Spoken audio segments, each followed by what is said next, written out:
Yes, and welcome to the Hockey Talk Show. The only hockey talk show on the internet. Not entirely. I'm your old pal Ant. Welcome aboard. This is the Hockey Talk Show. Of course, you can get all of the information on what we're doing at hockeytalkshow.com. You can see that on your screen right there, or you can follow us on Twitter, Facebook, and Instagram at Hockey Talk Show. That's at Hockey Talk Show. Pretty interesting day in the NHL. By the way, the time that we are streaming this, it is 3:30 Eastern, and we're trying this afternoon show kind of deal. I don't know really where the live shows are necessarily going to fall here for the Hockey Talk Show. We're just going to throw a bunch of stuff up against the wall and basically see what sticks. That is essentially what the plan is. Not really sure, what the live shows are going to be. We do know we want to do them daily. But outside of that, I don't know if, 3:30 is a thing. I don't know if 6 o'clock is a thing. It's not going to be any earlier than probably 1 o'clock or so.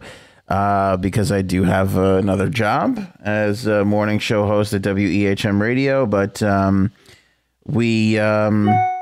we're going to try a couple different things. So definitely let us know in the comments section on Facebook or YouTube where you like the show, if it's better as an afternoon thing, if it's better as a just before game time thing at 7 o'clock at night, or, if you don't really care because you listen on the podcast while you're running on a treadmill. Either way works for us. We're all good there.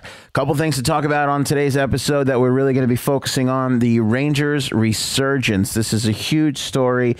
Rangers winning 5 games in a row.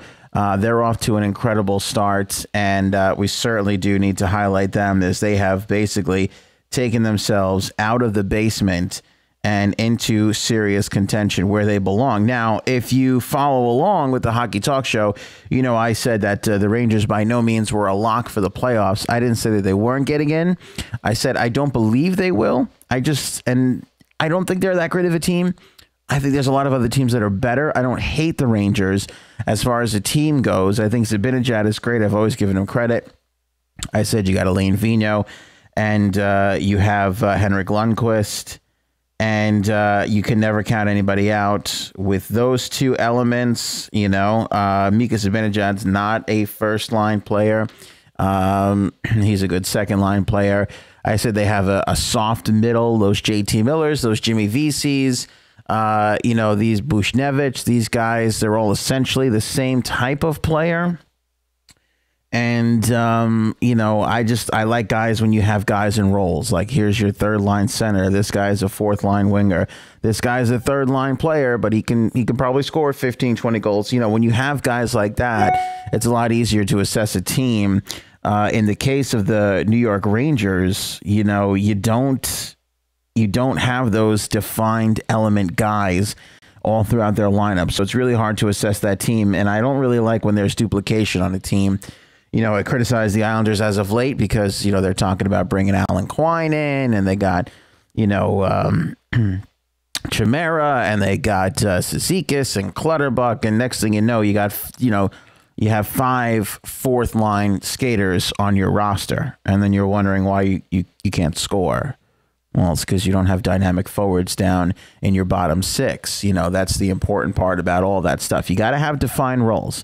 You got to have guys that know what their positions are, and know their roles in a team, and then you can break the team down and figure out if they're going to be good or not. The Rangers don't have that. They have a lot of the same type of player. They have a lot of repetition in their roster, which is why I didn't really like them for the playoffs.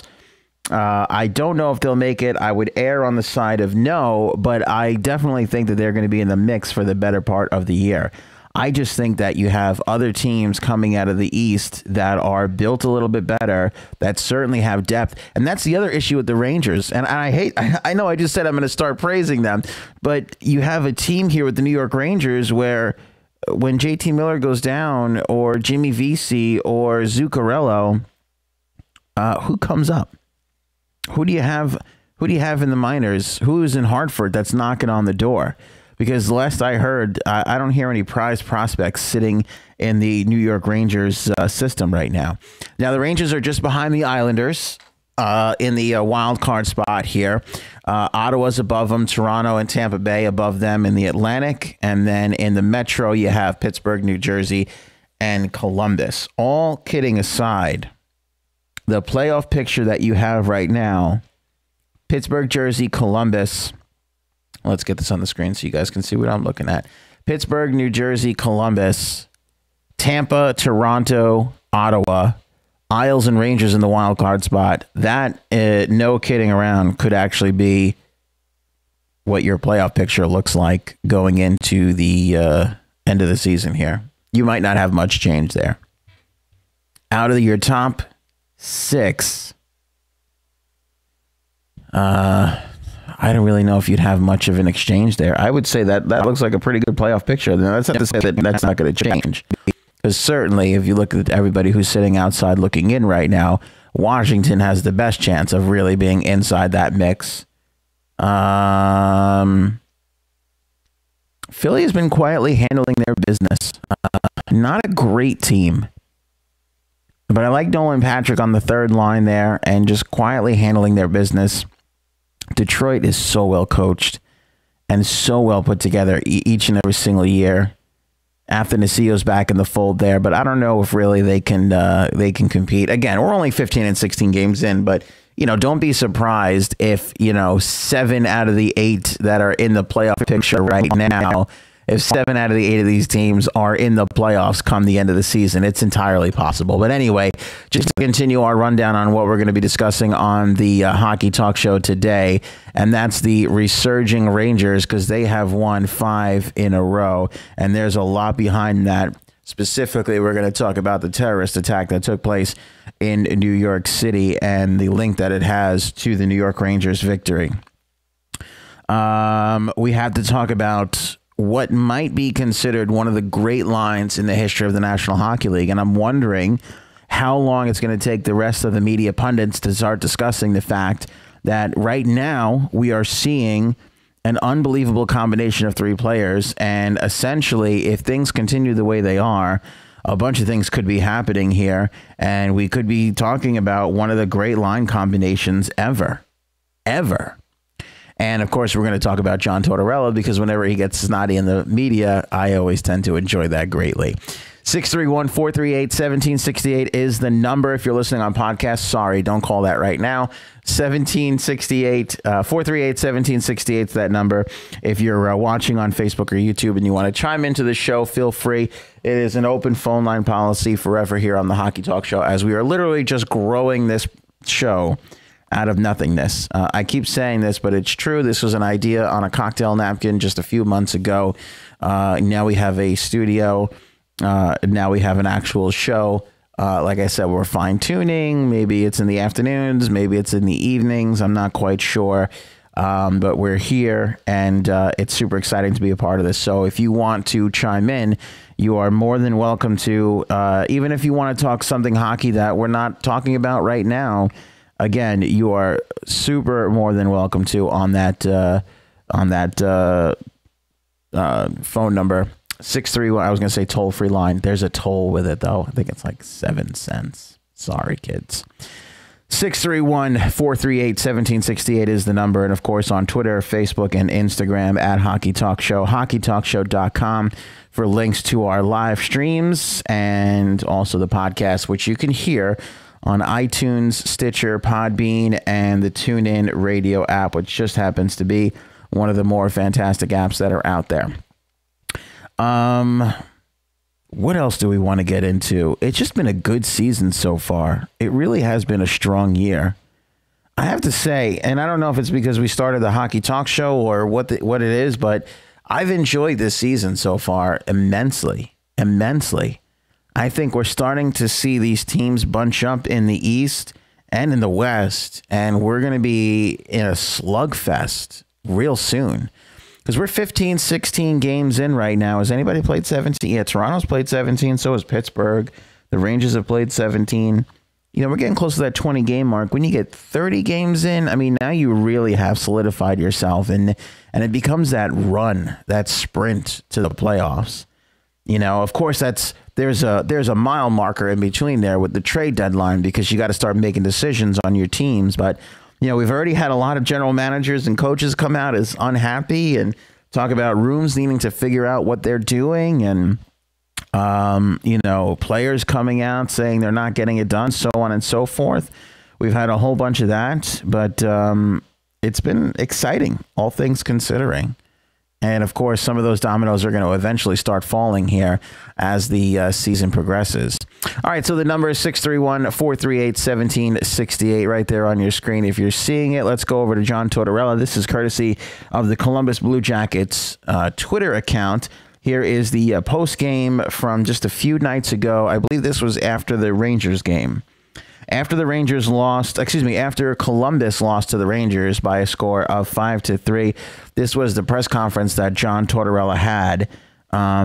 It was an amazing win for the Rangers. It just goes to show you how hot they are right now, because Columbus is a better team from start to finish, blue line to red line to outside line. I mean, any line, and nobody's going to doubt that. Eileen Vigneault would tell you that the Columbus Blue Jackets are just Rangers than the Rangers are, but the Rangers found a way to pull out a victory against Columbus, and good on them.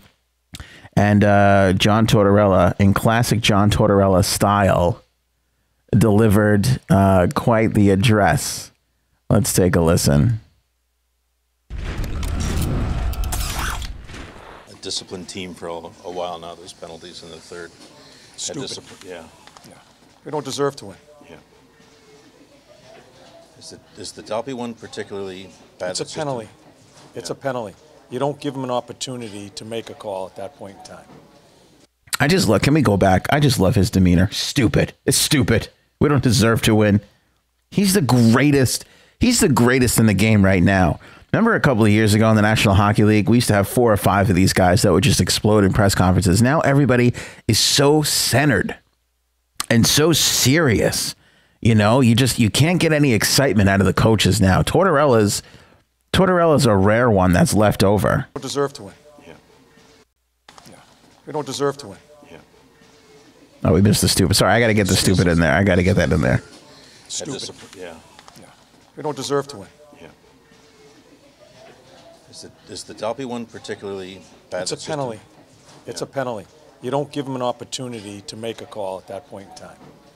Uncharacteristic of your penalty kill to not be effective in those instances. Couldn't kill one off. When you take stupid penalties, you don't kill them off. We're a dumb hockey team tonight. Almost let that F word go there. Like, can I make this bigger? Oh, here we go. Oh, now we're talking. Now we're in there. Watch his lips on this one. Almost dropped the F-bomb in a presser. Almost did it in a presser. Now, look, I worked for the league 15 years ago. No big deal. People cursed. In fact, Tortorella, when he was in Vancouver, got popped for dropping a curse during a presser. Today, I can't even imagine what would happen to a coach if they dropped the F-bomb in a presser. Definite fine. Definite, no doubt in my mind, fine. Let's see him here. Watch his lips. Couldn't kill one off. When you take stupid penalties, you don't kill them off. We're a dumb hockey team. This dumb hockey team, though. Does this surprise you? Yeah, I don't know what happened. Yeah. Changes after a game like this? Is it bad enough that you can say now that some guys don't deserve to be part of this? Don't walk me down that road right now, please. The momentum seemed to... I love that response right there. Portsy, don't walk me down that road right now. Of course, he's talking to Portsline, who is a tremendous contributor for the Columbus Blue Jackets, Aaron, and has been for quite some time. A tremendous reporter. It's a good question, and I like that he doesn't get mad at his question here. Look, there was the fights between Larry Brooks of the Post and John Tortorella are legendary. We've all seen them on YouTube. Most of Tortorella's explosions has to do with Larry Brooks. Most of the mainstream media won't say this because Larry Brooks carries a lot of weight, but as it is 2017 and columnists aren't going to be around that much any longer, Larry Brooks is kind of a jerk. I'd use stronger language than that, but we're looking at some strict YouTube guidelines these days. But Larry Brooks he's not the, he takes his column too seriously, let's say. He's definitely thrown his weight around. I've seen him do that. I don't like him all that much as a reporter. I often disagree with his views. He had an issue with Dan Boyle. He's had issues with tons of players. He takes shots at people. Now, look, you want your media guys to be unabashed. You want them to not hold back and to be honest and to report the story, of course. And they're not always going to be a bowl full of cherries. But I've seen him be nasty at times when there's literally no reason for it. And I just kind of don't like him. In the feud between Tortorella and Larry Brooks, I have always taken Tortorella's side. I just believe him to be more general. And sometimes he doesn't want to answer questions. It's reporters' jobs to ask the questions, of course. But it's also the coach's right to be like, I'm not answering that. Or we just couldn't do it. Or, whatever it is. He doesn't have to, he doesn't have to reveal his entire game plan for you. That's not what this is about, So I always, Tortorella, even when he went out and didn't answer any questions, he was out in front of the media telling him he wasn't going to answer any questions. You know what I'm saying? Like he had the class to at least do that. And really, that's all you're required to do. The National Hockey League doesn't say you have to tell the reporters everything. Just says you have to make yourself available. So Tortorella would always sort of, toe that line a little bit. And I respected him for it. And I respected him for not answering every single question. By the way, this coming, and I'll tell the story one day here, but, I did have a run-in with John Tortorella while I was an employee for the New York Islanders. It did take place during that brutal, was it 04 maybe? Was it the 04 season? Was that the year they won the Cup too? My mind is mush. I'd have to go back into it. But there was a lot of back and forth between the teams. And there was an incident between John Tortorella and I, which Mike Milbury got involved with, which really sort of escalated. And we'll share those stories one day. When the show gets a little bit bigger, when we're growing a little bit more, we're getting a little bit bigger, we'll start to reveal some of the fun stuff that happened behind the scenes during my employment with the New York Islanders. But I like the way he goes, Ports, you don't take me down that road right now, because right now, and I'm going to bring him back up on the screen here. Right now, you are looking at a coach that is ticked off to the nines. The guy's emotional. He wears his heart on his sleeve. How could you not love a guy like this? I love all these people that are like, oh, John Tortorella this and John Tortorella that. I would kill for a coach like this. I know all coaches work hard. Look, all coaches work really hard. We know that. We know they're watching video constantly on the buses, on the planes. We know that. But here's a guy who actually shows that emotion. John Tortorella is working hard. There's no mystery with John Tortorella. When he's happy, he's happy. He's joking around and he's smiling. When he's ticked off, he's ticked off. He looks mad and upset, and you can tell. What's wrong with that? There's no emotion in this sport anymore. One of the things that I want to do with this show that I said right from the get-go, it's funny because I've had, my wife has asked me like, oh, would you ever interview some of the players? There's interesting out of all athletes. The show that's at Hockey Talk Show. Get into some other things here, including the resurgent.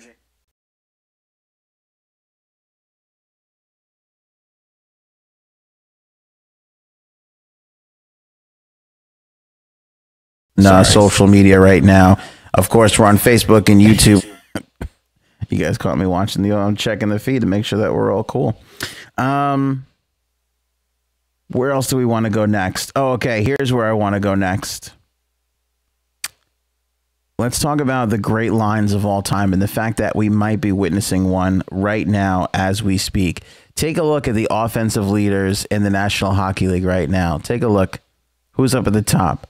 1-2 combination. That's a 1-2 punch right there. Nikita Kucherov and Steven Stamkos. Bring Stammer up in the frame. There's my man. Austin Matthews with a good plus-minus, plus 14. Jesus. Vladimir Tarasenko is a plus 14 too. So is Anton Stroman. Who's better right now? St. Louis or the Tampa Bay Lightning? That's a tough one. That is a damn tough one. They're both killing it in the standings right now. Tampa Bay is 12-2 in 16 games. St. Louis 12-3-1 in 16 games. I'm sorry. Tampa's 12-2-2. Just insane. Just insane how amazing these teams are right now. They're just so damn good. They're so much fun to watch. I was watching Tampa. You know, I don't really watch replays of games all that much, and I was doing some work earlier, but I had the Tampa game from last night up, and I was watching it. They're unbelievable. Even they gave a goal up to the San Jose Sharks within like the first 2 minutes of the game, and they still wound up beating the Sharks. I mean, it wasn't even. They won 5-1. That was it. Their one misstep was in the first 2 minutes of the game, and they came back and just clobbered the San Jose Sharks. And the San Jose Sharks are not nothing. 7-1-2 in their last 10. They've been as hot now as they have been to start the season. I mean, hell, they only lost 2 games in regulation, 2 others in overtime.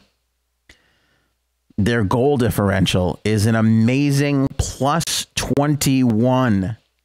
They have a plus 21 goal differential. They have scored 21 more goals than their opponents have. That's friggin' unbelievable. I mean, the only people that are close are St. Louis with 16 and Los Angeles has 18. That's pretty impressive. Well, that's what Jonathan Quick will do for you. But the Tampa Bay Lightning are just downright amazing. They're amazing. Let's look at the individual stats here that we were just taking a peek at for the season. The offensive leaders in the National Hockey League right now. You've got Stamkos and you've got Nikita Kucherov.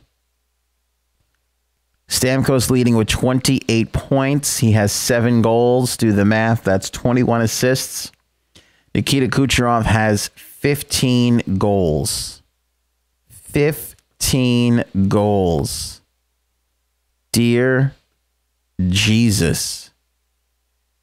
Tampa's only played 16 games. The guy's got 15 goals in 15 games. Has he played all 15 games? 16 games? He has. 15 goals in 16 games. Let's talk about Nikita Kucherov for a second here, because is there a possibility that for the first time in a really long time, we're going to see 50 and 50? Could we see 50 and 50 from Kucherov this year? Maybe. Maybe. Homie's on a pace to do it, man. He is on the pace to do it. And let's talk about Steven Stamkos for a second here, because look at what he's done to adjust his game.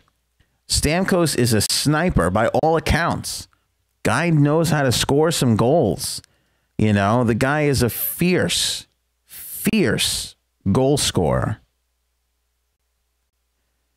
I mean, 50 goal scorer. He scored 51 goals in 09 and 10, 45 in the next year. Follow that by 60 goals in 2011, 2012. Fell off after that, 29, 25, back up to 43. And then he's had these couple of injury years here. But look at how he's adjusted his game. He went from a 60 goal scorer in 2012 to now sitting in a position where he's got 21 assists and just 7 goals. The guy's turned himself into a playmaker, man. He's turned into a playmaker. He really has. And, you know, he's gotten into this position where he's happy feeding Kucherov. And everybody knows he's going to feed Kucherov. And everybody knows that Kucherov is going to shoot the puck from Stamkos. And they still can't stop it. They still can't stop it. I mean, it's just amazing. And when you look at the Tampa Bay Lightning, they still have anywhere from, because what the projected cap space is versus the current cap space is, there's a little bit of a difference depending on who's on your roster with injuries and everything like that. So there's somewhere between $2.5 to $3.1 million in cap space. earlier in the year, one of the very first hockey talk shows, I was asked who was the best general manager in the National Hockey League. And I said Jimmy Rutherford. He just won 2 cups, takes care of all the little details. He was fantastic in Carolina, and he's fantastic now in Pittsburgh. But by all accounts, I mean, Jesus, the Tampa Bay Lightning, they are impressively put together. Impressively put together. Stevie Y knows what the hell he's doing. Stamkos is making 8.5. Now, here's the thing. Stamkos, Malkin, Crosby, all these guys signed a couple of years ago. They signed big deals for that time. Then you had Taves and Kane, and they came in with the $10 million deals. Now you have, McDavid, and he's making, what, 12.5 or 13 or whatever he's making. So, like, the later on you sign, the later you've signed from the work stoppage, the better off that you've done, which is kind of an odd thing, but that's kind of the way it works, especially when you're signing these long-term deals. So, considering where the cap is now and when Steven was signed, $8.5 million for Steven Stamkos is a damn steal. He's a steal because by rights, he should be making $4 million more than that. But if he was up for free agency and he had to re-sign today, he'd be making $4 million more. And when he re-signed, just last year or the season before, it was just recently. I think it kicks in this season, but he signed well, it wasn't early on in the process, actually. He waited till the offseason just before he went to free agency. But he signed for a cap-friendly hometown discount of $8.5 million.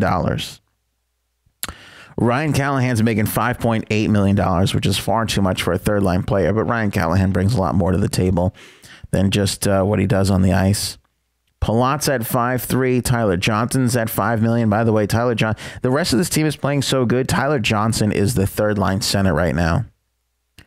Kucherov is making $4.7 million. For the absolute life of me, how the hell did Steve Yzerman get Kucherov signed for under $5 million? How the hell did that happen? Now, he's a restricted free agent after next season, so the 2019-20 season, so he's going to have to pay up then. Because Kucherov, if he continues to pace the way he is now, he's going to go to arbitration and he's going to win big. So you're going to have to, there's no bridge gap there. You're going to have to pay up and give him the money. Alex Killorn at $4.5 million. Chris Kunitz at a very affordable $2 million. Nemestikov, JT Brown, Yanni Gord, who has taken hold of a second line spot on this team, is only making $1 million a year. Victor Hedman, the best defenseman in Tampa and maybe the best defenseman in the East, with apologies to Zdeno Chara. I'm sorry, but it's true. Sorry, Shea Weber. I can keep going down the list and apologizing, but the guy moves the puck. The guy shoots the puck like a cannon. He just does everything right. Victor Hedman is only at $7.8 million. Anton Strawman, Braden Coburn, Dan Girardi only making $3 million, super affordable since I think the Rangers are still paying him in the buyout. And Andre Schuster at $1.95 million. Mikhail Sergachev is still on his entry level, making under $900,000. Stevie Yzerman, if you can't say he's the best general manager because he's never won a cup as a GM, I can certainly understand that. But talk about the most frugal, the best manager as it comes to a cap. Yeah, he might be the best damn cap manager that's in the game right now, because he has just done a tremendous job on this team. He has built a friggin' powerhouse, and he's still got $3 million to strut around with. And by the way, he's got depth. Vasilevsky is making $3.5 million. Might be the best goaltender in the East right now. $3.5 million. How does that feel if you're a Ranger fan? How does that feel if you're Carey Price? That's got to hurt if you're Carey Price in Montreal, because they're sitting down at the bottom with an outstanding goaltender. And there's $3.5 million, double eights on the back. Vasilevsky in there just making it happen. Just making it happen with ease. Everywhere you look to, Vasilevsky is in the top of the goaltending leaders. He may not be at the top, but he's in the top, few. He's 1, 2, 3, 4, 5, 6th down on save percentage. 6th down on save percentage. He's got 1 shutout. No, everybody else has 2. That's not a big deal. And he leads in wins with 12 wins. The guy is a monster. But let's focus in on the offense because that's where we want to be with this one here. And you take a look at this offense for the Tampa Bay Lightning, and it's just massive. Like I said, Tyler Johnson is your third-line center. On what planet does that happen? Now, granted, his game has fallen off a little bit, but it's Tyler Johnson. He's going to be good for the rest of the year and good in the playoffs. He always is. Yanni Gourde has come in and cemented his spot with Andre Palat. They've broken up that Palat-Killorn line. Chris Kunitz in there is a good third-line player. And they got a good D. Hedman, Dochin, Strawman, Sergachev. It annoys me that Sergachev wears 98. That's such a terrible number. Who wears 98? Isn't that weird? 98 bothers me. 97, I get. Of course, 99. 98 just seems like an odd one. 98 reminds me kind of like when you were playing like, NHL 94 back in the day and you wanted to wear 99, but then you traded yourself to the team with Gretzky on it and you couldn't wear 99, so you got 98. That's kind of what that reminds me of. I'm kicking it old school here, talking about a little NHL 94 action. Of course, that was probably more closer to like NHL 98 or something, but still, I think I made my point. Don't make me sit here and tell you how much of a loser I am for playing hockey video games. So let's come back over here and take a look at the. Are we looking at one of the great lines in the history of the National Hockey League? Is that what we have here with 90, 91, and 86? Nemesnikov, Stamkos, and Nikita Kucherov. Are we looking at one of the great lines in the history of the National Hockey League? Now, of course, obviously, it's far too soon to tell. They've only been together for 15 games. But this is working so damn well together. How could you not think that it's entirely possible? I'm not saying we're there yet. I'm just saying, here's your old pal Ant in front of the media as per usual.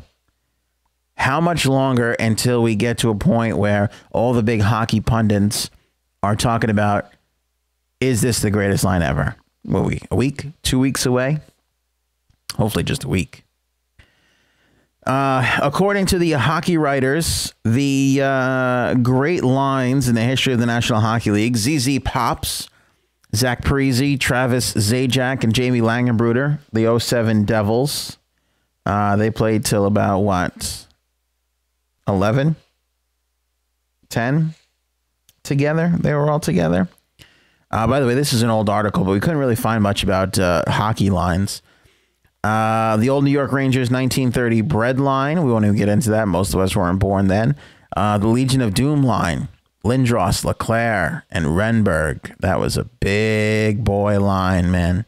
That was a big boy line. Triple Crown line with the Kings, Taylor, Simmer, and Dion. The Long Island Lightning Company line, the Lilco line, Bossy, Gillies, Trottier. Sometimes it was Harris instead of Bossier on that line, of course, winning all those cups with the New York Islanders. The KLM line, Krutov, Larionov, and Makarov on the Soviet Union team. They gave them a nod. The Punch line, Maurice Rocket Richard, Elmer Lack, and Toe Blake with the Canadians, 43-48. The French Connection, Perot, Martin, and Robert. The production line, Ted Lindsay. I mean, you go back, some of these, most of these, a lot of these lines are in the 40s and the 50s. You don't really keep lines together all that often, though. You know, back in the day, that French Connection line was together all the time. Like, they were always together. You break up lines a lot more. Maybe that's why we don't have more common lines here. Legion of Doom was like the most recent one. And the ZZ Pops line was a recent one, too. But I don't know what you would call this Stamkos line, but I mean, we're starting to talk about the fact that, you know, they're going to be there in the mix of one of the great lines of all time. How can they not be? You're looking at Kucherov, who's got 15 goals in 16 games. I mean, you're talking about a player that can hit 50 and 50. When was the last time that happened? I'm not talking about 50 and 39 here. He's not Gretzky. But 50 and 50, I mean, Jesus. If you're the National Hockey League right now, if you're Gary Bettman right now, I hope he's got his feet up on the desk and a cocktail in hand, because he's finally achieved his goal. He's got a salary cap that's booming. He's got scoring that is on the surge. And I don't care what the studies say. Like I said earlier in the Hockey Talk Show, on another show, it just feels like scoring is up. Scoring doesn't actually have to be up. It just feels like scoring is up. How many 7-goal games have we seen so far? How many 6-goal games? Just the appearance that goal scoring is up is good enough. But I'm certain that when that study does come through, goal scoring will be up. Now, maybe it's half a goal, maybe it's a goal. That's still a big percentage point. It doesn't even matter. The point is that the perception of goal scoring is up. The fact that you can go into a game any night and see a 6-4 game is amazing. 10 goals in a game. Man, if you suffered through the 90s and the aughts when teams like the Devils and all that were winning nothing 2-1, these are great times. These are great times. Gary Bettman for president, man. For president. He honestly maybe should think about running for president. He's done really good. The cap is up through the roof. Scoring is through the roof. Injuries are down. Concussions are down. Like everything. He's doing everything right. I know it's tradition to boo Gary Bettman when he goes places, but honestly, we should cheer him. We should cheer him, thank him, throw roses at his feet, and kiss his ring. Stamkos, Kucherov, and Nemesnikov. Could it be the greatest line that we've seen in the last number of years? Can these guys give us the first 50 and 50 goal scorer that we've seen in years? 631-438-1768 to get in touch with the Hockey Talk Show. Opinions always welcome. If you're watching this on a later date, drop it in the comments section, YouTube and Facebook, or shoot us a tweet at Hockey Talk Show. That's at Hockey Talk Show. All the links you can get on our website, hockeytalkshow.com. What do you call this line? Sunshine Line? I like Sunshine Line down there in Tampa Bay. It's not bad. I also noticed this too. Stamkos, Kucherov, and Nemesnikov. You can do an Ozov line. They can be the Ozov line. That doesn't really make a lot of sense. But you grab the last 2 letters of all their names. Ozov. I don't know. That might be something. KNS line. VSN line. I'm not really sure. I like the Ozov line, or I like the Sunshine line. Hell, they bring me a lot of sunshine. They brighten up my day. Fun as hell watching those guys skate. Brilliant watching the Tampa Bay Lightning skate there. It's just exciting. I mean, the fact that we could have a 50 and 50 player this year is, I mean, how could you not get up for that? I just hope this guy is never injured ever, except, 2 minutes into the first time they had to play the Islanders, and then he comes back with a minute left in the game, contributing nothing. That's what I hope for. That's my hope. But I don't want to see him out for any extended period of time. How could you? They're so exciting to watch. And Stamkos, I mean, Jesus.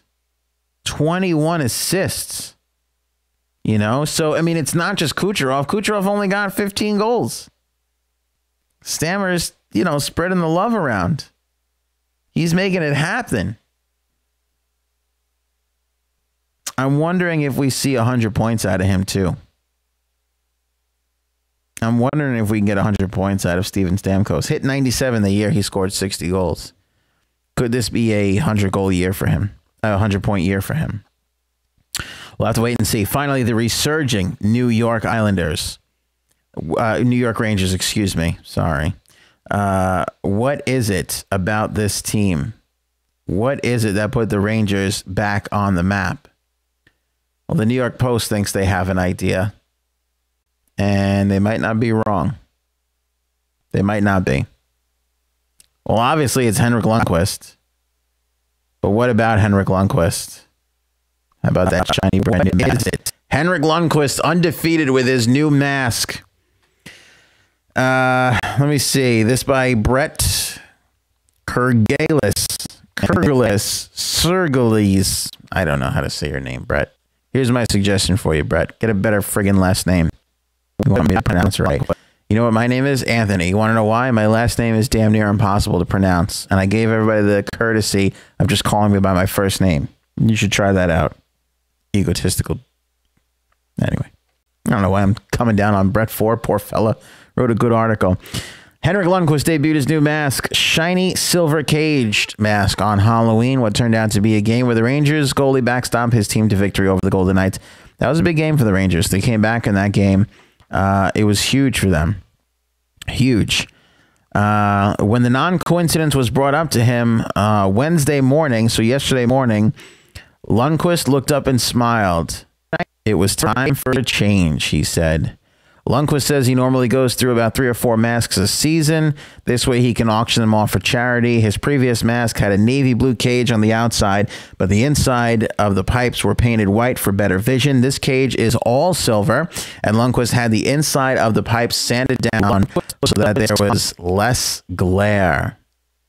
Could it be the magical mask? Certainly one thing. That's one theory.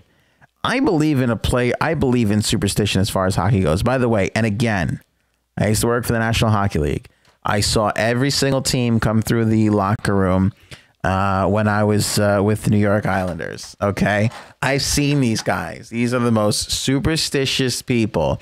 Now, do I actually believe in this superstition? I don't. But what I believe in is the fact that the players believe in the superstition. That's what I believe in. Let me tell you something. They believe. Just ask Chicken Parm Ray Ferraro. Every friggin' game, Chicken Parm. Guy had a superstition, man. These players love a good superstition. So if you want to sit there and be like, oh, it's in the mask, the mojo's in the mask, that's fine with me. Here's the other thing to point out. That really unfortunate terrorist attack that took place in Lower Manhattan was, if you guys remember, was on Halloween. And that was in particular it really had an impact on Henrik Lundqvist, because for those of you who don't know, Manhattan's an odd place where, you know, it seems like Manhattan. You look at it on a map and you go, oh, there's Manhattan, there's the island. But I mean, literally 4 or 5 blocks away from each other, and it's a completely different world. You have uptown, downtown, midtown, you have Chelsea, you have the East Side, you have the Bowery. You know, I mean, you just have these completely different neighborhoods, all these little pockets, you know. And, you know, the way Manhattan is situated, you know, you really, honestly, you, for the most part, don't go far. Your dry cleaner, your Chinese food place, your pizza place, your taco place, you know, I notice a lot of those for food. I tend to think about food a lot more. You know, your shoe repair, whatever it is. It's all in your neighborhood. You don't walk past 5 pizza. Well, sometimes you do, depending on if you really need a certain pie. But you don't really walk past 5 pizza places to get to a pizza place. You may, if it's an occasion, you feel like going out and you need that slice of pizza. But for the most part, it's all about convenience. So your neighborhood is your neighborhood, and it's super important to you. I have family in the neighborhood where the terror attack took place, and Henrik Lundqvist lives in that neighborhood. So I think it really had a big impact on him. I had a little bit of a scare where I couldn't find a family member for a couple of hours there, and I was crawling out of my skin. And from what I understand, I don't want to speak out of turn here, but Henrik Lundqvist had the same sort of situation go down. Everybody turned out to be okay for Henrik Lundqvist, but you know, a lot of innocent people died that day, and a lot of people were injured, and it was a senseless tragedy. But when something like that happens in New York, I think we all feel it. Even those of us that, like me, live on the island, people that live in North Jersey certainly are going to feel that. But when it's right there in your neighborhood, like it is for Henrik Lundqvist, I think it had a little bit of an impact on him. You know, because if you look at him before that tragedy, he struggled a little bit. He was like, 80% perfect as opposed to 100%, which is what he usually is. You know, he had a little bit of an issue going into that. And, you know, when you have a tragedy like that, and when you have a scenario where you may have lost a loved one or you can't find a loved one, that scare that comes into you, you know, that's real life. Sports and all this, it's his job, it's his livelihood. But when something like that happens, it kind of snaps you back into focus on what really matters and what's really important. I believe the Vegas Golden Knights got off to their outstanding start because they're just a really well-coached team. They were put together quickly, but very carefully and very good. They have talented players on their team. They have talented players that are pretty upset that their other teams gave up on them and they have something to prove. They have a chip on their shoulder. You can go down the line of list of things of why I think the Vegas Golden Knights are good.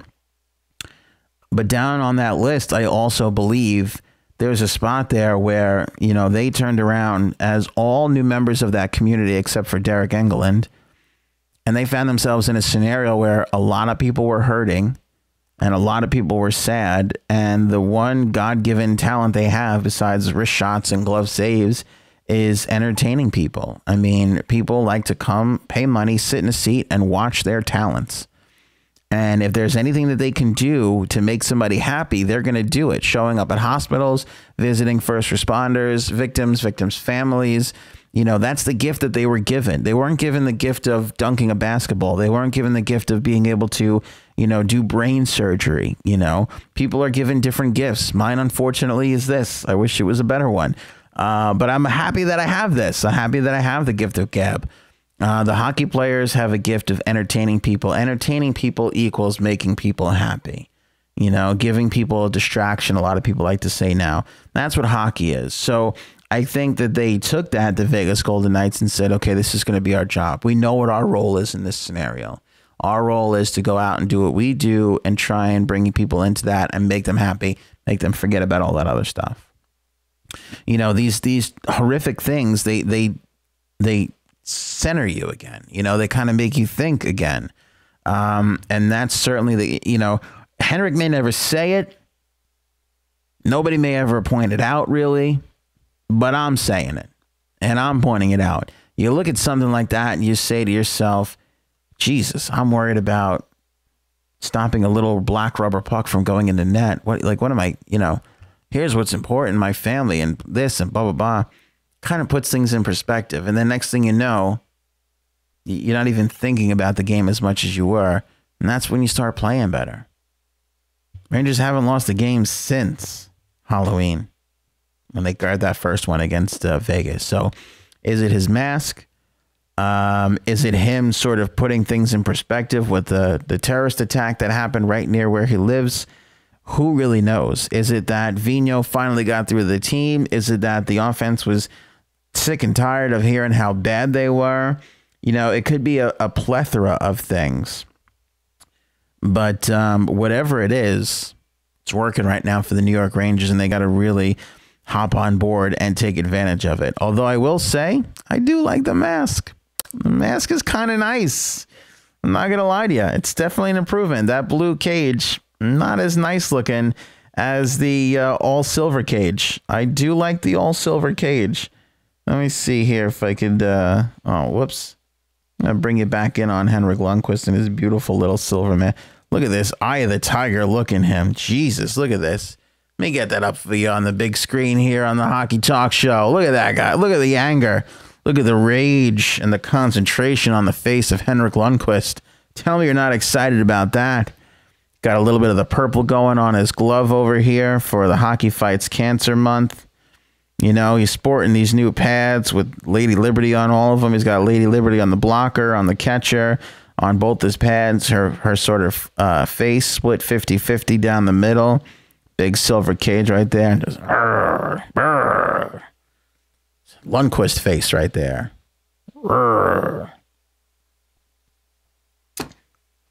Stupid. Get a little loopier during the show. Have you noticed that? Towards the end of the shows, things get a little bit more loopy.